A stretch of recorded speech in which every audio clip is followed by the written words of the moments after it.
Hi, beautiful souls. It's Tan back here again today with you on this Astrology, Human Design, and Gene Keys channel. And we are on a roll. We're continuing with our next Gene Key in the Gene Key series. And today we're going to be talking about Gene Key 48, and that is the zodiac sign of Libra. Oh yeah, and if you're new to the Gene Keys and you're not really sure like what I'm talking about and how to get your profile and do you have this Gene Key or not, then I'll provide a link to that as well to get your Gene Keys profile in the description box below. And I've also made an introduction video to the Gene Keys. I'll provide a link to that in the description box below as well. Just open up that description box. There's a lot hidden there. And also up there as well. So you can click up the link above to go to the introduction video. So yes, Gene Key 48 spans 9 degrees of Libra, 930 degrees of Libra to 1507 degrees of Libra. And it moves from the shadow of inadequacy to the gift of resourcefulness and the siddhi of wisdom. The wonder of uncertainty. That's what Richard Rudd calls it. And of course, the dream arc vision key bird here is the owl. The lovely owls. The life key at the gift level is the whale, and the fear key underworld animal is the oyster. In the codon ring, this gene key is located in the ring of matter, and it's associated with the amino acid alanine. In the 64 I Ching hexagram, this hexagram is water over wind, also called the well. Breath of life beneath the water. Clarity is found at the bottom of the well. And its programming partner is Gene Key and Human Design Gate 21, and that's the zodiac sign of Aries. So the programming partner is the opposite point on the zodiac wheel. So I highly recommend that you stay tuned to a video that I'm going to put out really soon on Gene Key 21 as well, because the programming partner offers a balancing complementary opposite energy to this archetype.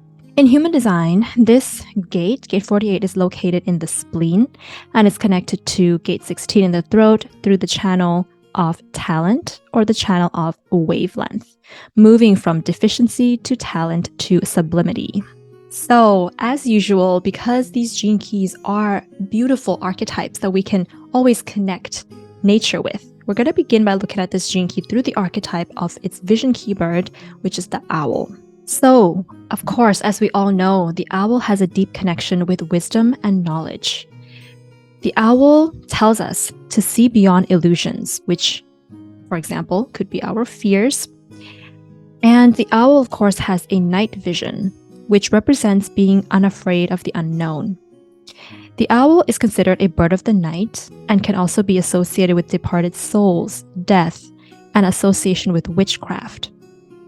And we'll see later on why this gene key is linked to these various different things. And of course, as we all know, the owl's eyes are what makes it very unique. They cannot roll their eyes like we can. They need to make up for this by being able to move their head 270 degrees because the owl's eyes are not spherical like us. They're actually tube-like in structure, almost like a telescope or a binocular for better long-distance vision. And they have eyesights that can be anywhere between 35 to 100 times better than the human eye. Some of them can even see half a mile away. Therefore, when we look at these various different associations with the owl, we can begin to understand that this archetype has something to do with that wise person. So if you have this in your gene key profile somewhere, you are going to have the traits of being somebody who is wise beyond your years. And you can kind of see into the unknown things that a lot of us may not want to look into. You are a very deep person. You want to study things of the unknown, magic, witchcraft, these various different things, and extract some kind of wisdom from them. There can also be this other side to you, which has this feeling of not being enough. And maybe sometimes you compare yourself to other people because you think so deeply, and that your thoughts kind of go to that place of, well, what if I'm not enough, and feeling inadequate as well. Okay, so as with all the gene keys, we're going to begin by looking at the shadow frequency of this archetype, which is called inadequacy. And what does that mean? So Richard Rudd describes inadequacy as something that gets activated. Well, we could say before we look at inadequacy, the gift. So the gift of resourcefulness gets activated when you have to experience some kind of crisis in your life. So for example, we can look at the coronavirus as being a worldly, global crisis that activates a lot of human beings' resourcefulness, because now we really have to pull our inner knowledge together. We have to really dig something from inside of ourselves and awaken a deep part of ourselves that maybe we hide in order to solve this kind of emergency crisis. And so you can think of this being applied on an individual level as well. So therefore, this gene key has a great potential for being able to offer and give practical solutions to so many things and overcoming great adversity and odds. But of course, when you're in the gift of inadequacy, that's not the case. Inadequacy is associated with one of the developmental cycles of childhood. So there are considered to be 3 developmental cycles in childhood, each one of them spanning about 7 years. So the first developmental cycles is from 0 to 7, and that's when a child is developing their physical body. So this is associated with psychology. The second developmental cycle is from 7 to 14 years old, and that's when the child is developing their emotional body. And the last cycle is from 14 to 21 years old. That's when the child's developing their mental body. So this gene key is associated with the second developmental cycles from 7 to 14 years old, when a child is developing his or her emotional body. Because inadequacy is a feeling. So that's where, as a child is in this age from 7 to 14, it depends on the parents and how the parents are raising the child, whether this feeling of inadequacy will sort of creep into the body of the child or not. So in our world, we can say intelligence or IQ is something that is prized a little bit more than emotions. But currently, there has been this acceptance of EQ or emotional intelligence. And of course, when you have the two in balance, that is when you are truly, you can say, intelligent, when you have the IQ and the EQ, not one without the other. So therefore, at this stage of the EQ development, sometimes we have parents that are not focused on that for their child, that are still too focused on developing the child's IQ, when that's actually coming into the developmental years of 14 to 21, actually. But sometimes the parents will emphasize this here, and the child doesn't fully get to develop their EQ before they have to, become 14 years old and then have to develop their IQ. So they are lacking, you see, the inadequacy. They're lacking this EQ developmental cycles, which the parents is kind of like skipping over. So when you are not complete, we can say, you haven't completed this emotional developmental cycles, what can happen is there is going to be this feeling that comes up to you in your life as an adult of a fear of uncertainty about the future, and uncertainty about your abilities to handle the future. And what you may do when you are having this feeling of uncertainty is you begin to create for yourself and in the world systems and timelines that helps to make you or other people in the world feel more secure. So we can say, for example, this timeline that we have, of when you're around 30 years old, you need to get married. We create this timeline to help us feel more secure, so that when we do get to that age, everybody then will be in the same mindset of needing to find a partner, and that makes us feel secure. And Richard Rudd says that the irony of this gene key is that nothing externally outside of us can take away this inner fear of inadequacy. So at the shadow of inadequacy, we have this external projection. We have this seeking to establish something, seeking to get security from the outside world, when what we're actually trying to solve is something that's inside of us, and nothing outside of us can solve something that is deeply insecure inside. Another way that you may try to create security for yourself is also through the acquisition of knowledge. The shadow of inadequacy can even have this addiction to knowledge as a distraction to create false security. So Richard Rudd associates this shadow, the shadow of this archetype, with the witch hunts. And the reason why that had happened in the past is because human beings were afraid of the unknown. We didn't know what kind of powers these witches have. We didn't know what they were capable of. So it's better to protect ourselves by burning them, because you never know what they might do. And that's kind of like, the way this archetype works, the energy of this archetype, if you see what I mean here, because in the I Ching, this archetype is called the well.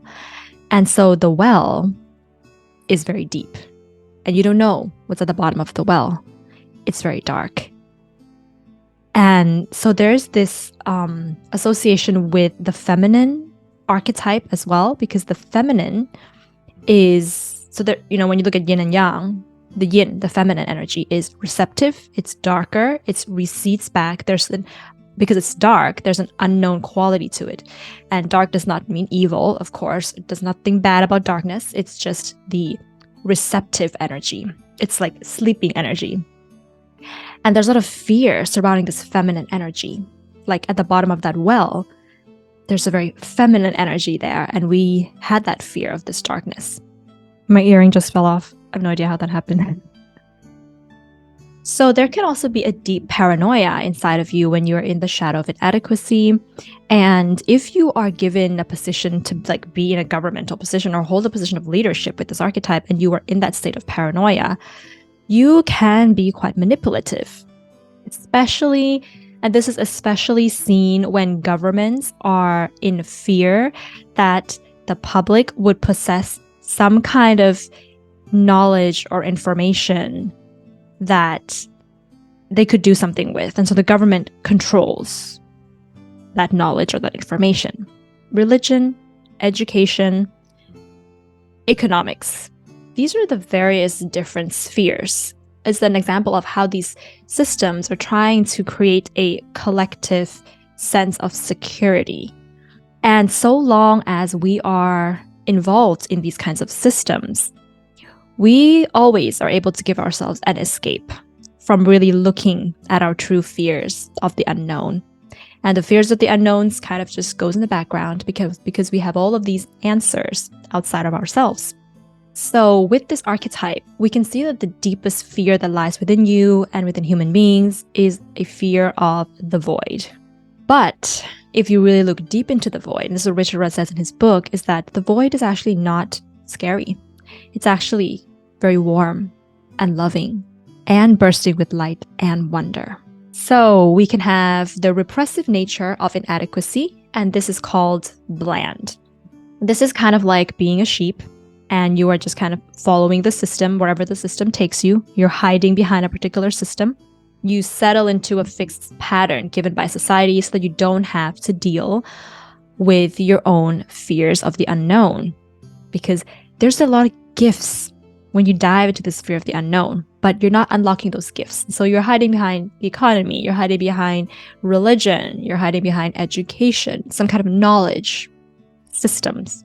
And of course, we can also have the reactive shadow of this archetype, which is called unscrupulous. This is when you externalize this feeling of inadequacy. So you want to give other people this feeling of inadequacy as well, so that others become a victim of these systems and then you remain behind the system. So of course, we can definitely see this being a negative manifestation of some very religious people that want to feed or convert other people into their particular religion, so they have a false sense of security. Or maybe it's somebody who has a lot of knowledge about something and they feel like they have to teach other people this knowledge, and they don't allow their students to think for themselves, or they don't teach their students how to even go into themselves and figure out what their fears are. But they give the students a particular system, an external way of navigating the world without looking inside of themselves. So how do we move to the gift of resourcefulness? To move to the gift of resourcefulness, it has to begin at the very beginning. So it has to begin with the parents as they're raising their kids in that second 7-year cycle of development. If you are a parent, this part of the video is definitely for you. When your child is from 7 to 14 years old, when they're developing that emotional body, one of the things that you can do is support them in their emotional expression rather than trying to impose the intellect onto them at that point. And also what is mentioned in the Gene Keys book is that the parents themselves have to do their own healing work. If the parents have not done their own personal healing work, their frequency, their DNA and their energy frequency will impact the child from 7 to 14 years old. Because if you haven't fully healed your emotional patterns as parents, and you still hold within you a repressed or dysfunctional emotional pattern, that pattern will imprint on the child, especially from 7 to 14 years old. They will, and of course, maybe even in their birth. So this is probably going to sound very controversial, but I really strongly believe in this. I believe that we as human beings are not meant to become parents unless we've done some kind of healing work inside of us. And I think that that's where a lot of us in the world go wrong, is we rush to have kids before we are fully healed. And our kids then are imprinted with our unhealed DNA frequency, and they grow up feeling inadequate, and they stay behind systems. They're unable to unlock their natural gifts. They may remain repressed in these systems and maybe fall into depression or just feel very incapable and like they're not enough for the rest of their lives. Or they are the reactive ones, which, they become the people that want to impose personal systems onto others and impose this fear of inadequacy onto others so that they can feel more secure. So this is my belief here, is that unless you have fully healed, I would not say that you should be having a child, because that's imprinted in them in the womb. Now, you can have a child and you can go through a healing process, but hopefully you're going through that healing process before they've reached their 7 years old, because then they are going to be now also impacted by your emotional frequency, because they're developing their emotional frequency, their emotional body at that age. As parents heal their own emotional wounds and raise the frequency of their DNA, they can pass on healthy emotional patterns onto their kids, who then begins to pass that on to their children. Every adult is a powerful healing force for our planet. I'm going to say that again. Every healthy adult is a powerful healing force on the planet, because such people are not afraid of their true feelings and fears. Because a healthy adult is not afraid of their true fears and feelings. They are not living in escapism. To become that emotionally healthy adult, you have to dive into your well. You lower the bucket down into the well and you dig up whatever it contains. And when you are doing this, what you will dig up is going to be wonderful, because you will see that you begin to dig up your gifts. Things that you were naturally talented in when you were younger, things that you had to repress as you were growing up, but it was so there within you since you were born. You were so gifted with it, but you just put it at the bottom of that well. And this gift, and this is going to be different for, everyone who has the 48, or if you're feeling this energy, it's going to be different. That's a different gift. But one of the things that remains true for all of the gifts that you will dig up is the gifts of resourcefulness, which means that you will have hidden deep within you all kinds of solutions to various different problems, practical solutions even. And each time you begin to dig up this bucket from the well, new things can come up, new solutions can come up. But whatever that's coming up is exactly the right thing that is required in that moment that it comes up. And so we might think, okay, well, how do I dig up this well? Because it's all very metaphorical. So one of the practical things that I'll tell you about digging out these gifts that you have in your well is to stop searching for solutions outside of yourself. So when you're presented with a particular problem in your life, let's say, and of course, this is a practice. It's not like the first time that you do it, you will just get something out of it. But at some point in your life, maybe it's enough of Googling up some solutions or asking people what the solutions are, or buying a book to get insight on particular problems in your life. Sit with yourself. Get in touch with your intuition, because this gate is located in the spleen. So when you're presented with a problem that comes into your life, sit with yourself, go for a walk in nature. A really good way to find solutions for problems is to be in nature, or go to your altar space, like my altar space right here, where you can really be yourself. You can really be sensitive. You can really allow your senses to heighten. And I love lighting incense and putting out the right fragrances in my altar, because my most sensitive sense is the sense of smell. So, it's up to you what your most sensitive senses are, but allowing yourself to be in an environment where your intuition gets turned on, and you will find that you have very good solutions and practical solutions to some of the problems in your life that you need not search outside of yourself. So that's one way of doing it. And another way of looking at this gift of resourcefulness has also to do with money. So you are going to be somebody that's actually very resourceful with money. You just know how to handle money. And of course, at some point in your life, you may want to sort of learn how to do this from an expert, but then actually put it to good use. Start your own business, where you can kind of manage your finances and resources by yourself, because you know how to do that. Take these money matters into your own hands because you really know how to do it. You're just intuitive at it.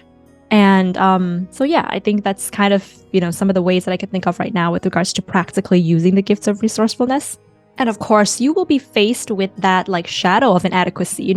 When there's a problem that comes up, immediately you may go into panic mode and oh my God, I don't know what to do. You may get anxiety. So you're going to reach for your phone and try to Google it up. And that's fine. But you have the answers inside of yourself too. And your answers are much more magical than the ones that you're searching on Google. You know what I mean? So you need to be able to sit with your intuition, sit with the fears of inadequacy, and you will see that a magical solution, magical resources pops up for you. And so because this gene key is associated with that second 7-year cycle, this process of digging up your resources, using your resourcefulness, it may take 7 years for you to practice. It may take a while. It's not going to be something that you are going to be able to do overnight. And instead of going to the mindset of stockpiling, which means that I have to gather, I have to have a book, filled with information and knowledge that I can always turn to the right page and use it when I need to use it. It will come to you when it comes. Allow it to come intuitively to you. Know that you have it in there. You always have it. You always have the solutions to all of your problems. You need not even write it in a book. It will just come to you. Kind of like, I don't have this gene key. I do have gene key 16, gate 16, a hanging gate. So it wants to connect to the 48. So I can kind of understand this energy a little bit. And I have the 21, which is a programming partner. And I want to just share this with you guys, that when I was first doing astrology, when I first had clients coming to me for readings, I would spend 3 or 4 days making notes of their birth chart. And I would write out all these notes in my notebook, right? And I would do that for a year or a year and a half. I'd have all these notes, 3, 4, 5 pages in my notebook. I bought 3 or 4 notebooks all filled with astrological kind of symbols and notes so that I can do readings for my clients. Now, I don't need to do that anymore. Now I can do a reading for a client on the spot. I trust that what I know in that moment, and there's other things in the chart, of course, that I have there that will differ here, but I trust that there is this inner resource, this inner wisdom that I have inside of myself that I can pull up in a bucket in the moment that I am with a client and offer them some kind of solution to their problem as it is required in that moment. And so, of course, takes practice.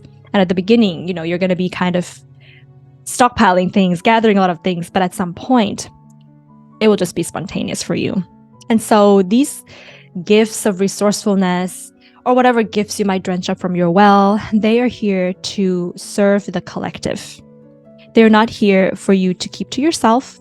They're here for the purpose of service. So the Siddhi of Wisdom. And like I said, that for the Siddhi of all of my videos, I'm not going to talk too long about it or go too deep into it because it's really a state of being. You don't have to do anything anymore.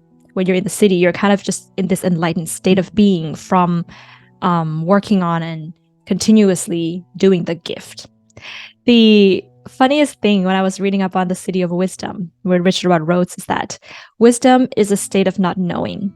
So knowledge is when you know a lot of things. Wisdom is when you get to that place of not knowing anymore. Just kind of like, as an example, when I was first doing readings for clients, like I told you guys, I would be pretty certain with what I know because I had everything written in my book, in my notebook. Now, when I'm doing reading with a client, I approach it from a place of not knowing anymore. I have their charts in front of me, and I kind of know what I know, but I want to offer room for just not knowing as well, so that these spontaneous solutions can kind of come up as I'm going through with the client. Richard Rudd says that everything about wisdom is being unsafe and unsecure. And unsecure is different from insecure.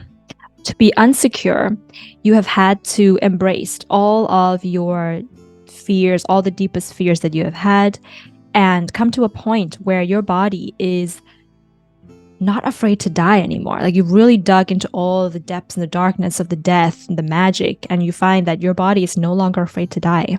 The mind is not afraid to die either, because the mind is just a functioning of your body. And then you begin to question and wonder to yourself, then what is it inside human beings that makes us afraid to die?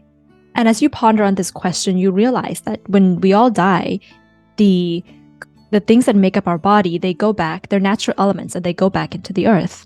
They are being recycled into the universe. So what will remain of you? But then the question here is, what is you? Which you?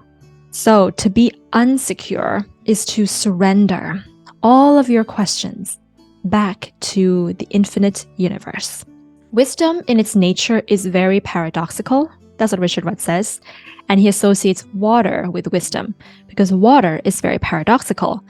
It seems weak, it's very flexible, but at the same time, it's one of the strongest elements out there because it can literally just carve its way through stone. So therefore, when you are in the Siddhi of Wisdom, you are wise, but you do not even know that you are wise. You are powerful because you don't even care about power. And you are fearless because you know that you don't actually exist. So ultimately, wisdom, because it's in the spleen, in the intuition, comes back to the ultimate trust of the body, because that's how intuition works. Intuition is a feeling in the body. So when you're in wisdom, you trust this feeling in your body. You become an embodied person. Through the eyes of wisdom, every human experience or sensation, even thinking, is reduced to a physical sensation. Emotions can be viewed from a physical sensation. When you're feeling an emotion, it's going to result as like, oh, I'm feeling like tense in my stomach, or I'm feeling something stuck in my throat. When you're thinking, something is happening in your body. Maybe your stomach is churning because the thoughts are making you excited. Your nervous system, your nerves are becoming a little bit more active. Everything can be reduced to physical sensations. And so therefore, Richard Rudd says that the Siddhi of Wisdom, to be wise, is to be a truly ordinary human being. So that's going to be it for the transmission today of Gene Key 41, Human Design Gate 41, this archetype of Libra. If you like this video, then give it a thumbs up and comment below how you feel about this, if you have this archetype, and hit the subscribe button if you haven't. If you've already subscribed, thank you very much, beautiful souls, for coming along. And if you're interested in any kind of reading, head over to my website. Me and my team offer various kinds of services there for you. So whatever feels right for you, we'd love to be your guides on your self-discovery journeys. And that's it for today, beautiful souls. I'll be back in the next video with Gene Key 21, Human Design Gate 21. Bye!